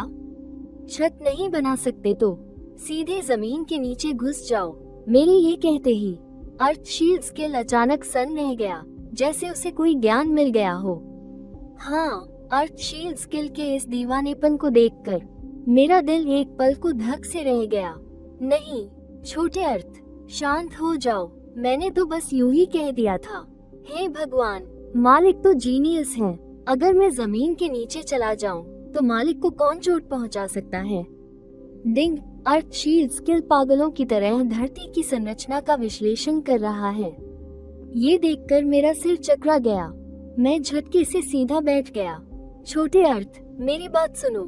जमीन के नीचे ऑक्सीजन नहीं होती, इससे जान जा सकती है। समझ रहे हो? मैंने उसे समझाने की कोशिश की, लेकिन कौन जानता था कि उसने मेरे ख्यालों को पूरी तरह से ब्लॉक कर दिया था और मेरी चेतावनी को ऑक्सीजन के लिए एक संकेत मान लिया। उसे लगा कि बस एक अलग जगह बनाने से काम चल जाएगा। डिंग, अर्थशील्ड स्किल ने बाहरी दखलंदाजी को रोक दिया है और पूरे दिल से स्किल के विकास में लग गया है। मैं उस सूचना को देख रहा था और फिर वो दम घुटने वाली सिस्टम की आवाज आ ही गई। बधाई हो, आपकी स्किल, अर्थशील्ड स्किल, असुरक्षा की भावना के कारण सफलतापूर्वक एडवांस अर्थ स्किल, अर्थवॉक में विकसित हो गई है। हाँ, मालिक बहुत कमाल के हैं। आपकी एक बात ने मुझे जगा दिया। आप वाकई मेरे मालिक हैं। जैसे ही यह बात खत्म हुई, इससे पहले कि मैं कुछ समझ पाता, मुझे अपने नीचे की जमीन नरम महसूस हुई। पैरों के नीचे जमीन होने का वो सुरक्षित एहसास तुरंत गायब हो गया। मेरे नीचे यह आराम कुर्सी एक हैरान करने वाली रफ्तार से नीचे धंसने लगी और उसी समय 5 मीटर ऊंची मिट्टी की दीवार के ऊपर ये होंगियों ने पीछे घूमकर एक तलवार चलाई। तलवार की एक तेज चमक ने पास आते उड़ने वाले जानवर का सिर धड़ से अलग कर दिया। तभी शीटो ने अचानक अपना सिर नीचे झुकाया। वो अपने पैरों के नीचे की जमीन को घूर रहा था, एक बहुत ही अजीब और भारी हलचल जमीन की गहराइयों से लहर की तरह ऊपर आ रही थी। आ गया वो एहसास। पास खड़ी नौकरानी पूरी तरह से डर से सहम गई थी। मैं बस आखिरी बार एक नजर देख पाया ऊपर तेजी से छोटे होते उस आसमान को जो कभी इंसानी दुनिया का था, और उस नौकरानी के चेहरे को जो पूरी तरह से दहशत में था। ये होंगियों ने शीटो की बेचैनी को भांप लिया। उसने उसकी तरफ मुड़कर देखा और पूछा, क्या हुआ? यह एक अर्थ एलिमेंट बॉस है। हाँ, ये धरती के एलिमेंट की एकदम शुद्ध हलचल है। कोई गलती नहीं हो सकती। इस बार का वाइल्ड बॉस अर्थ एलिमेंट वाला ही है। क्या तुम्हें सही जगह पता है? ये सुनकर शीटो ने अपने पैरों के नीचे जमीन की ओर इशारा किया और समझाया। अर्थ एलिमेंट वाला बॉस रिस्पॉन होने से पहले जमीन की सारी ऊर्जा को पागलों की तरह सोखता है, जिससे जमीन के नीचे अर्थ एलिमेंट का बहाव एक बहुत बड़ा भंवर बना देता है। बस हमें जमीन के नीचे अर्थ एलिमेंट के बहाव के साथ साथ जाना है और हम बॉस को ढूंढ लेंगे। ये होंगियों ने कुछ देर सोचा, फिर पूछा, तुम्हारी अर्थ ग्लाइड कितने लोगों को ले जा सकती है? शीटो ने थोड़ा गर्व से सीना चौड़ा करके कहा, थ्योरी के हिसाब से तो मैं आपको और मालिक को एक ही समय में ले जा सकता हूँ। ये सुनकर ये होंगियों ने फौरन सिर हिलाया। ठीक है, तो यही तय रहा। दोनों एक साथ मालिक को लेने के लिए मुड़े। अगले ही पल दोनों के दोनों चौंक कर वहीं जम गए। मालिक कहाँ है? ये होंगियों के चेहरे का रंग उड़ गया। एक ही झटके में वो सीधे 5 मीटर ऊंची दीवार से नीचे कूद गई। वो सीधे उस नौकरानी के सामने आकर उतरी। उसकी आवाज में एक अजीब सी घबराहट थी। मालिक कहाँ गए? नौकरानी ने जमीन की तरफ इशारा किया और कांपते हुए बोली, माँ, मालिक वो नीचे गिर गए। अभी नीचे कूदे। शीटो ने जब ये सुना तो वो एक पल के लिए सन्न रह गया। उसने हैरानी से पूछा, नीचे कैसे गिर गए? यहाँ तो कोई गड्ढा भी नहीं है। फिर नौकरानी ने बड़ी मुश्किल से अपने शब्द बटोरे और हाथों से अजीब अजीब इशारे करते हुए कहने लगी। अभी वो सारी मिट्टी अचानक पानी जैसी बन गई और मालिक सर से नीचे चले गए और फिर जमीन अपने आप ही बंद हो गई। शीटो और ये होंगियों ने एक दूसरे की तरफ देखा। दोनों को एक दूसरे की आंखों में हैरानी साफ दिखाई दे रही थी। शीटो ने जोर से अपना थूक निगला। उसे लगा जैसे उसकी दुनिया ही उजड़ रही हो। एक ही दिन के अंदर पहले उसने अर्थ फ्लो वॉल में महारत हासिल की और उसके ठीक बाद अर्थ ग्लाइड में भी। आखिर यह है क्या भला?